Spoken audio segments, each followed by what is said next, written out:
ولا عرفت هتنزل تعمل ايه يا ابني؟ انت بتكلمني انا يا كوتش؟ امال بكلم امي. والله بحسك بتكلم بن شرقي. طب معلش عيد كده تاني.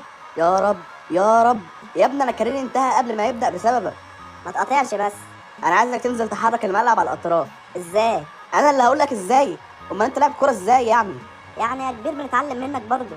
قفشه، احنا خسرانين 2، يعني الوضع لا يحتمل اي رعونه او غباء. معلش هو سؤال اخير. اتفضل. يعني ايه رعونه؟ مفيش فايده. يا ابني يا ابني العب لي الكوره على الارض. سيبك بس بالارض بلا بتاع، انت بتعمل لي فيها جاريس بيل، ركز معايا. ايه؟ عارف يا اسطى احنا لو كسرنا فيزا هنا واشتغلنا طيارين دليفري في اي حته حتى في المكان هناخد كام في اليوم؟ يا اسطى انت بتقول ايه؟ يا صاحبي ده بيقول لك اليوم بالميت هنا $50، يعني حوالي 2500 في اليوم.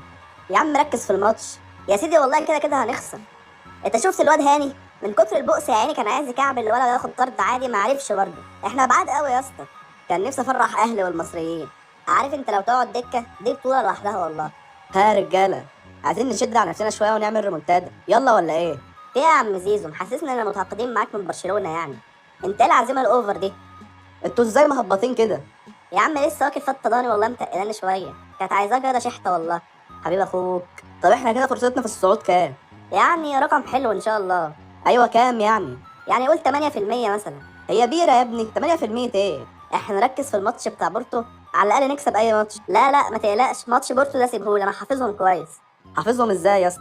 يا عم واد صاحبي عنده شاليه في بورتو مارينا، كنا بنروح كل سنه فانا عارف كل حته فيه.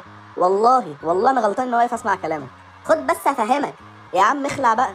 كده كده بالميراس وبورتو هيسيبوا الماتش ويصعدوا هما الاثنين. طب امال مصدعيننا ليه بقى يا جدعان؟